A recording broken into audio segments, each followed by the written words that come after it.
I'm hoping to walk through kind of what I think is what a lot of us think of as basic, but just prompting. And the reason that I chose this topic is I was watching someone prompt and noticed that they just did it so differently than me. And I realized I hadn't thought that much about how to teach someone else to prompt in a while.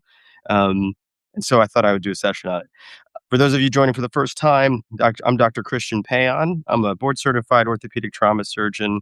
I'm the author of The Techie Surgeon, a Substack newsletter where we focus on the intersection between technology, AI, and health policy. I'm also CEO, co-founder of Revel AI Health, a venture-backed company that does AI care navigation. And I love teaching people how to use these AI tools, in particular Claude Cowork and some of the other tools out there. So I'm going to share my screen, and what I thought I would do is just share how I think about the foundation of how you use these tools. I'm like a self-proclaimed AI super user, and I think that I have found tremendous value from these tools in my professional and personal life. And my goal is always to help other people do the same. So we're going to walk through how I think about the anatomy of a prompt. It seems so basic, and I think that it's easy to get caught up in people saying that prompting is not that important now that the models are so good. But I disagree. I think it's just sort of the foundation of how you get good at using these tools and maximize your own productivity and the value of using Claude, Cowork, ChatGPT. And I was saying at the beginning today that I really learned a lot about why it was important to talk about prompting just by watching someone else do it. Say, yeah, yesterday I had a student working with me, and I asked him to prompt at my computer, Claude Cowork, to put together a presentation that I was expecting for him to put together.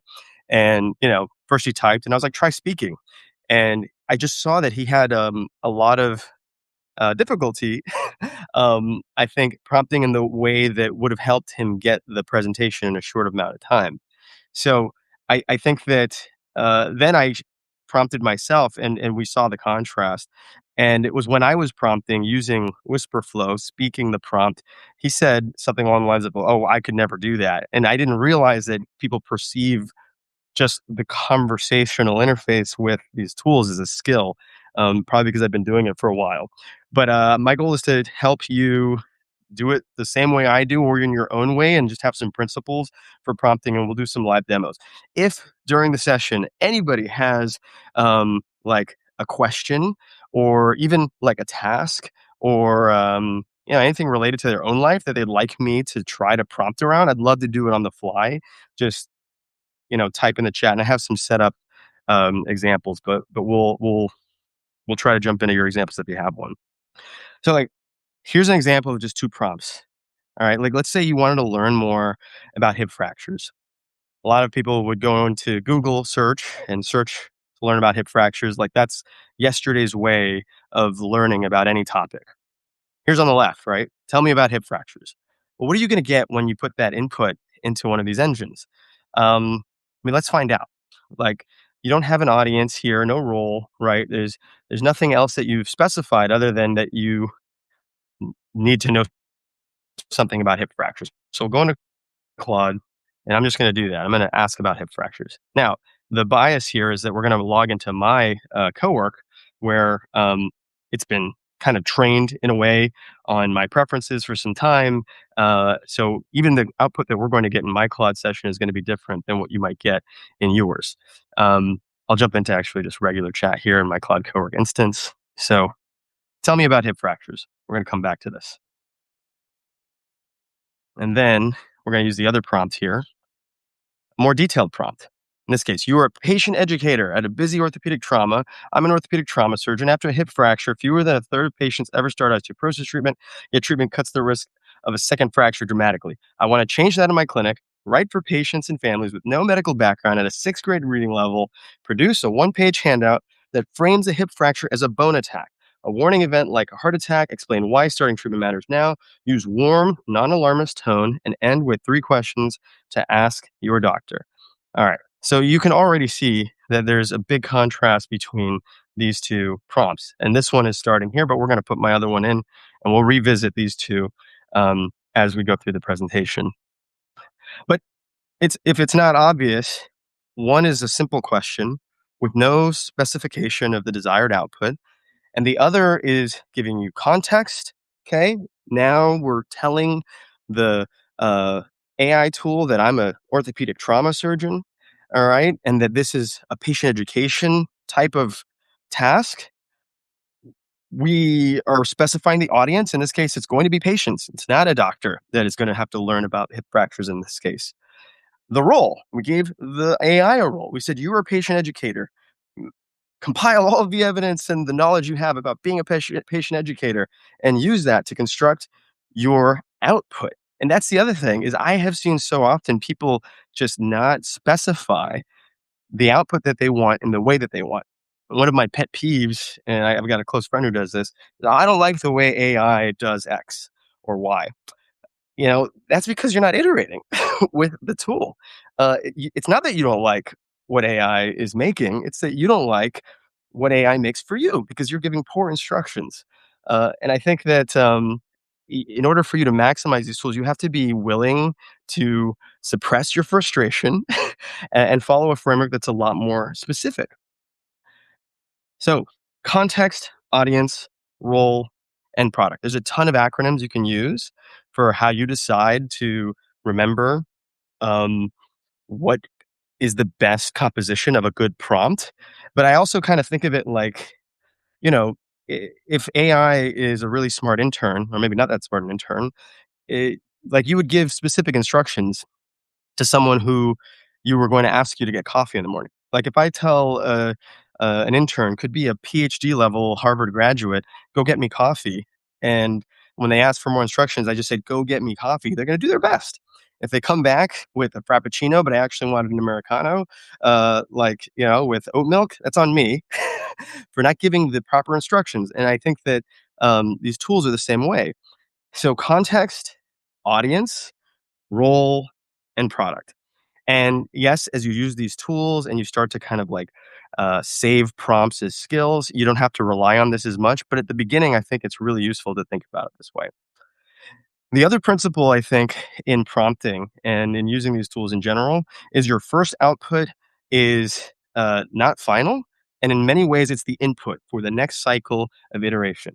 You're going to be very frustrated if you try to one shot, meaning, just try one attempt at the output you're looking for. The beauty of these tools is that you can iterate really quickly. Let's say, and we'll go back to my output from the other prompts, that I don't like what comes from the tool. I just specify what needs to change. Whatever it is, whatever comes to your mind that is going to help you achieve your objective, that's what you should start to tell the model in order to get to your eventual final output. That's the power of AI, is the compression of iteration cycles. So your first output is the input. If the power of these large language models is that you can compress the cycle of iteration and that you get a lot of attempts over and over again at making something or communicating something, then another opportunity to compress that is to compress your own input into the model. So I think that one of my suggestions for people is to get very comfortable using voice as a means of prompting. And you'll see that whenever I do these sessions, I don't type. I hit function and spacebar on my keyboard, and then I speak. And this was actually what I asked my student yesterday to do. And what I realize is that it's not very natural for everyone. I guess I speak quickly. I do some public speaking, and speaking quickly and being verbose in particular, I think are weaknesses of mine. It turns out that they're pretty helpful for large language models because the more descriptive you are with your language, and the more clarity you have in your thought or what you want the model to produce, the better your output is. So work on that, and work on that because it's great for these models, but honestly, it's probably a reasonable skill for life. Communication out loud.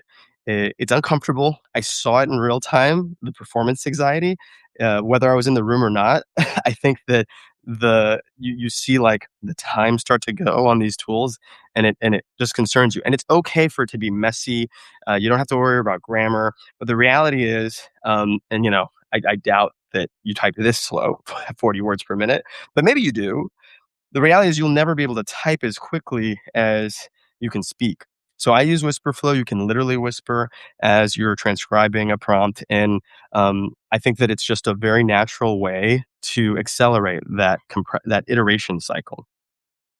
All right, so um, let's go back to our example. Let's see what we got. I'm going to go back here into my Claude Cowork. For those of you who are maybe joining for the first time, okay, Claude Cowork is different than chat.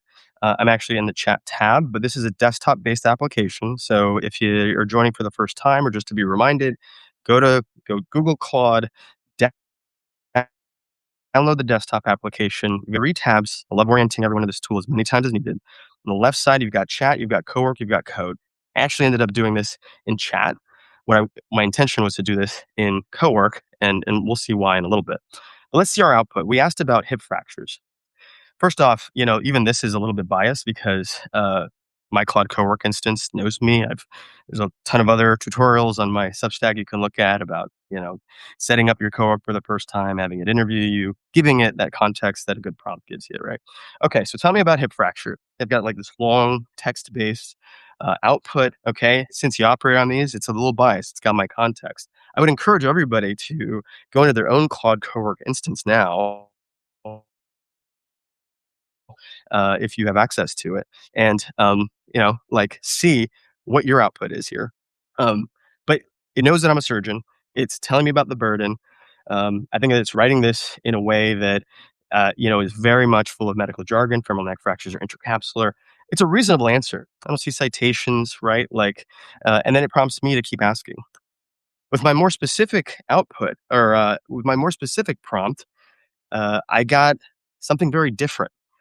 We're gonna come down here. I've got a bone attack handout now. All right. And we can hand this out to patients if we wanted. We're gonna go in here. I could publish the artifact. That's one nice thing about chat, as opposed or about Claude Chat as opposed to Cowork, is you can publish and share these if you'd like, either internally with your team or otherwise. But what I'll do actually is just download it, HTML. I think HTML is like the new Word document, candidly. Um, And I would rather write my articles actually in HTML if I could. But I'm going to open this up so we can look at it together in a little bit more detail. All right, bring this over here. And this was the output. All right, I got a one-page, very succinct uh, handout that I can give to patients if I wanted to print this out. All right.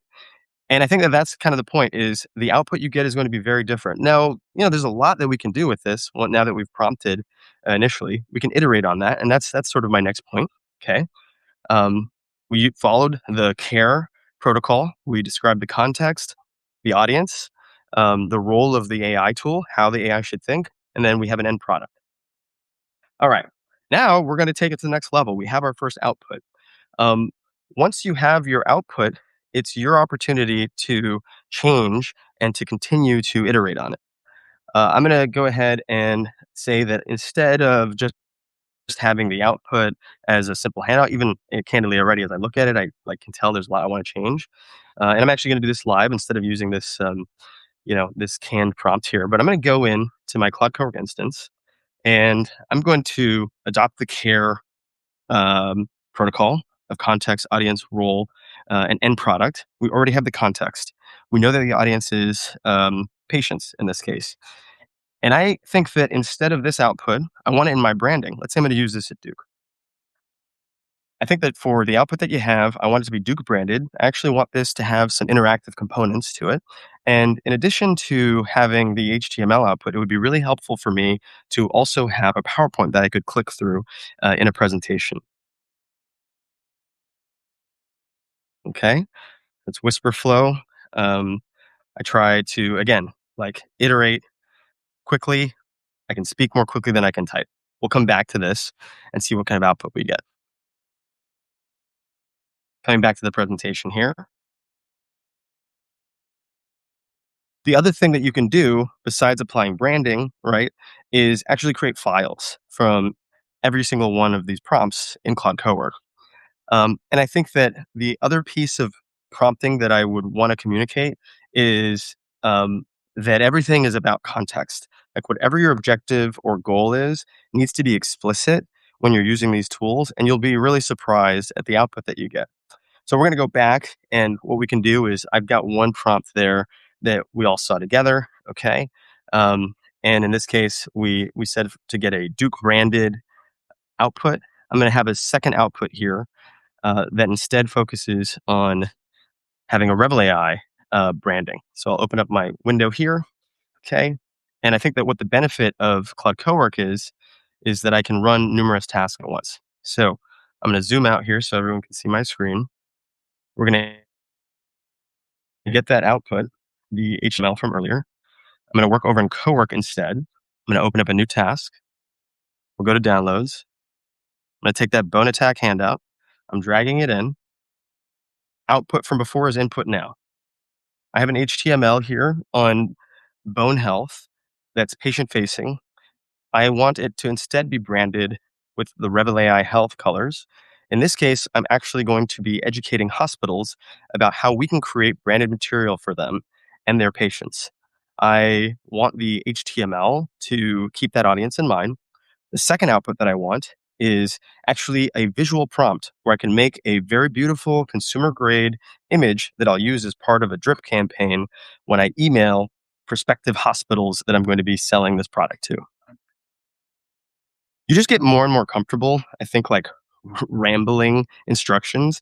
Now, I didn't have any of that prompt prepared for this presentation. I'm just kind of going through trying to explain to you how, depending on the context, you can fine tune the output. You can see that I'm asking for PDFs. I'm asking for HTMLs, which are like software or websites. I'm applying different branding to some of these different inputs. It does take time. So as you're prompting and using these tools, the other thing I think is to be patient. And this is also why I prefer Cowork over chat. You have the opportunity in Cowork to start multiple tasks. We're going to go into another task here shortly so that these things keep running um, as we go into the rest of the presentation. So one thing I thought I would do is I'd say, okay, I'm going to take an idea from scratch and use a series of good prompting practices to build something here. Um, okay, so in this case, we're going to build a solo consulting practice. This is going to be orthogonal advisory. And I know that in my business, I need to do outreach to a group you know, of prospective customers. All right. We've got a paragraph description of the business, and maybe many of you have this, right? You've got a description of a business or of your clinic, um, and the spreadsheet of prospects. All right. And what we're going to try to do with this is create a SWOT analysis for my nascent company. And then I'm going to build a little CRM from it as well. All right. So we're going to start off with a SWOT analysis. I've got my business that I'm starting for the very first time. Okay. You can see actually that you can copy paste from directly within this little HTML. I just asked for that feature when I was preparing this presentation. I'm going to come into Cowork. I'm going to click through some of these questions from my previous prompt. We're going to start a new task. All right. And then we're going to attach, in this case, um, some of the output that I prepared ahead of time. Let me go ahead and get this CRM. So what I had done in preparation for this presentation is I said, give me a fake kind of like dummy CRM. And we're going to put that in. It's an Excel sheet. All right. Just dragging an Excel sheet in to the context. I think this is just something very simple that people don't realize is your context can be pretty myriad. It can be screenshots of things. In fact, like let's go to a consulting company, maybe McKinsey Consulting. All right. We're doing this live, right? Like we're going to just look at their website and see, all right, like this is kind of nice. Like maybe I kind of want, my output and some of the things that I'm doing to look like this. I'm going to do this. I'm going to take a screenshot. I'm going to put that in. And I got my prompt. Okay, we're going to do SWOT analysis. All right, on orthogonal advisor. It's a new consulting company, but I'm going to add a little bit more context here. And I actually really appreciate McKinsey's approach, both to their visual style and their engagement. So, in addition to the SWOT analysis, I would love for you to come up with a branding kit for my company that roughly follows the style, but in a unique way for orthogonal advisory. All right. And then we're going to kick this prompt off. We're going to move on to the next task. All right. In the next few minutes, we're going to kind of like build a mini business from scratch. So we've got the SWOT analysis. We're also going to build a CRM. Now, because we're doing this live and we don't have all the time in the world, I'm not going to use the previous SWOT analysis. I'm just going to take that same fictional pipeline and I'm going to start a new task here, bringing in the context. I've got a company that I'm starting called Orthogonal Advisory. I have an Excel sheet here. I want to have a scheduled task that on a basis of one time every week will draft an email to this list of contacts. The database is going to be Notion. The purpose here is to inform them of my new business and for them to be able to engage with me simply. Ask me any questions you need in order to complete this task. Okay, we're going to kick that off. Coming back to my SWOT analysis in another tab. The nice thing about Claude Cowork is that it's going to actually ask you sometimes if you don't specify your output, what it should be. In this case, we'll do a SWOT HTML and a brand kit PDF. We're going to go for the full kit, and we'll see if it finishes in time for the live to end, but I'll show it to you guys regardless in the article. All right. Once we get the output from those two initial tasks, we're going to react to them and refine them together. All right. Let's go back to our bone health branding kit here. Let me do this here. Just finishing. We're going to email everybody. Personalized Monday, 7 a.m. I just clicked through a few things that you saw there. I had more. There were more questions that came up for the spreadsheet that I put in. Ask me how often to email these folks, how what the email style should be. In this case, personalized, and then when this task should run. So earlier we had talked about having this bone health material rebranded. Here you can see now my rebranded HTML for Revel AI Health. And this is something that I could actually drop the hospital logo that I'm sending this PDF to, okay? To show them that this is how I would want to be able to create this output for them. Visual prompt. This is actually a step beyond the best practices of prompting. This is what I call meta prompting. Instead of trying to come up with the prompt yourself, you ask these tools to come up with the best practiced prompt for you. I want to make an image in this case. So my end product is an image.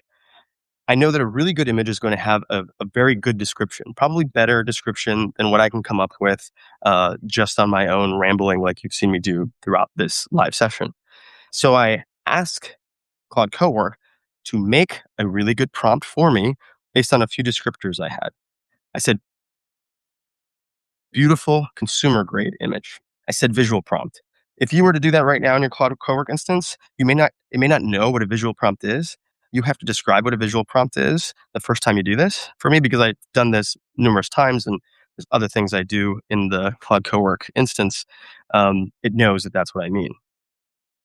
I'm just hopping back over here to our other task. All right. I described that I have this company. And now we see that in line, there's a scheduled task. It's going to start. And now every Monday at 7 a.m., I'll actually have emails go out to that Excel sheet of prospective clients. We actually have stopped using a HubSpot at my company. And this is the way that we engage, our kind of like high intent prospective customers. Okay. And now that outreach is going to continue. Now, the other thing that I asked for, right, is this visual prompt that I was talking about. Um, you can see that I asked Claude Cowork to come up with the prompt itself, and it's very detailed. This is not the kind of detail that I would ever have on my own, right? And with this prompt, I'm going to go and use the output here. The output is input, into creating an image. So in this case, I actually like using ChatGPT because it has pretty good image creation. And I just took that prompt, I pasted it here. Okay. And that's really it. I think that those are just some very quick examples of, how you can iterate really quickly with these tools. Um, and there's really two versions, in my opinion, of prompts. There's the prompter, it's like the search bar reflex, if you will, and then there's the real conversation. Um, and I think that that's just going to really help you reach your goals. And yes, I see a comment here. Right now, Cowork has 2x the credits. I have no affiliation with Anthropic, by the way. I just think it's like, you know, candidly the best multi-purpose tool right now. Um, there are 2 times the credits available right now for in Claude Cowork. So I would encourage you to go out there and like take multiple at bats to create your own version of what's going to help you automate your personal and professional life. Again, um, if there's 4 habits for you to take from the session today, prompt with care, okay, context, audience, role, and product. Don't accept the first output. It's a quick iteration cycle. I would really suggest speaking over typing, and don't worry about how clunky it is and how weird it is. If you have to stop and pause, that's fine. You're not on a timer. Okay. And then watch other people prompt. I had never really done that before yesterday, which I'm kind of embarrassed to say. Like, I teach a lot of folks in one-on-ones and give them examples, and we'll give them little starter kits and have Claude interview them. But I hadn't really sat down with someone and said, like, show me how you would use this tool to get your desired output. And I think that that's actually really instructional, and you'll learn a lot actually as well when it comes to best practices. We're going to go back here into Claude Cowork. I'll just spend a few more minutes with you guys um, and show you kind of what I got from this various prompting. Okay. I got a really nice image here. All right. So I took that visual prompt and now I've got this outline. Now let's say that, like, I mean, look, this prompt did some things that I don't like. Like, I didn't necessarily want this brand colors or this deliver to patient bit. Um, I kinda just wanted the handout, but this looks good, right? Like, I could use this to kinda tell hospitals that I'm capable of making marketing material for you. I can engage your patients. Um, you could also, like, just use this, um, same kind of prompt and say, "I've got a visual prompt here, but I wanna apply my branding and colors," and you can do that as well. We'll kinda come back into Cowork here, and you can see that these things take a little bit of time, alright? Like, this is still running. And that's another reason that I prefer Cowork over chat because you can just have multiple tasks going, and then you can go back to drinking your coffee, et cetera, and then come back to it. And there's so many other things that you can do. And if you go into some of my other posts, we recently had one on just live artifacts and schedule tasks. I think that all these things are really helpful. In the last few minutes here, before I get a jump, I'll say that in this case, you saw that I was doing multiple things related to this fictional business. If you don't want to feel like you're starting over and over again, the second step of prompting well is creating sustainable context systems. And probably like the lowest hanging fruit for that is what I call projects. It's not what I call it, it's what Claude calls it. So in this case, we're going to create a new project. Um, Let me go ahead and come into the projects tab here. We're going to call it a new project.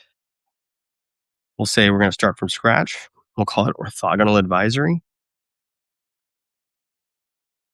This is a business that I am starting looking at providing consulting services to um, health enterprise organizations.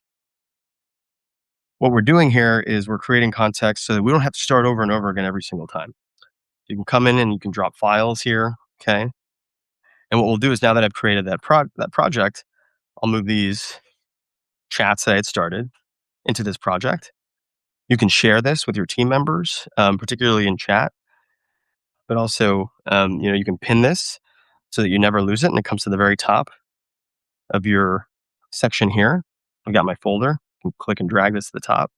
And you can see, like, as time goes on, you start to have more and more interactive artifacts that are pulling that context and surfacing it to you Okay, I use this for my academic promotion tracker. I've got my cap table, investor touch points. Like there's all these things that you can do to help systematize different aspects of your life. Um, so that's it. That's all I wanted to share today.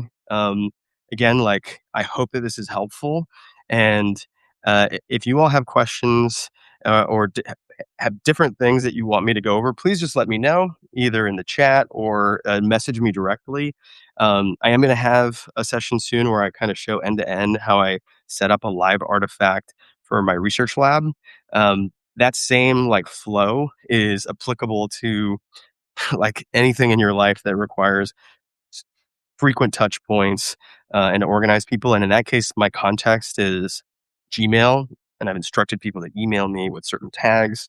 Um, I'll just like quickly say that I think the other connectors that are very valuable are Slack. So our entire company runs on Slack. We have hashtag channels everywhere, and it's connected through the connector to Claude. So if any time I say, go back for the last week. Tell me everything that's been going on in customer success, how active X person and Y person has been. It'll go into all those chats and it will surface them to me. And that's what I do is a lot of my life for like organizing different aspects of the pillars of things that I do. I really appreciate you all joining.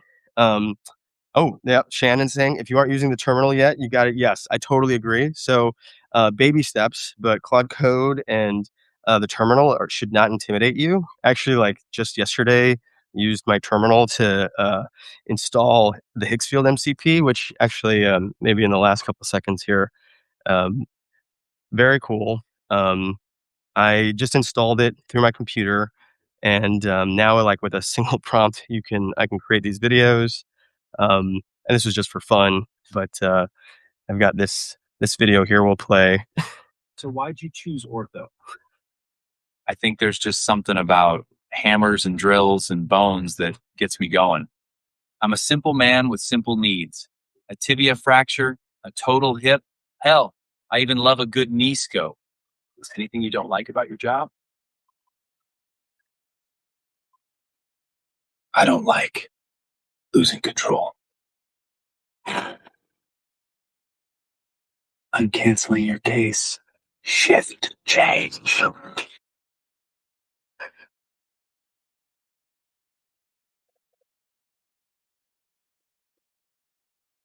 So I think that's hilarious. All with a single prompt. All right. Like what I did was I installed Higgsfield MCP into my terminal, as well as the skills. And now like, I created character, or whatever, but I just described that scene and it pulled everything directly into Claude Cowork and made the video for me. This was that session here. Okay. Couple prompts. It called over to Higgsfield. All right. And it kind of started to show me the videos. There's so many applications for this. I'm going to have like a full session. You could create that. That was funny. The marketing material, obviously. I think every marketing department should be using these tools. And I'll get into a different session on just how I use, good prompting practices and connectors to make content, and how it can be useful in a professional sense as well. Higgsfield like makes marketplace placards. So if you had your branding kit, you could have Higgsfield like create like directly in Claude Cowork a set of images for your business or for an outreach campaign. If you need help with that, just reach out to me. But hopefully this was helpful. Um, I think that we're only starting to tap the beginnings of the potential for these tools, and the more people that are using them and giving feedback, the better. Right? Your output's going to be way different than mine. Don't get frustrated. Just iterate. Okay, try to use these tools. I really think Claude Cowork is powerful. It's the closest thing to having like, little interns running around doing your work for you, really smart interns. And if you need help, just reach out. That's what I'm here for. And I really appreciate everyone who joined. Please enjoy your weekend.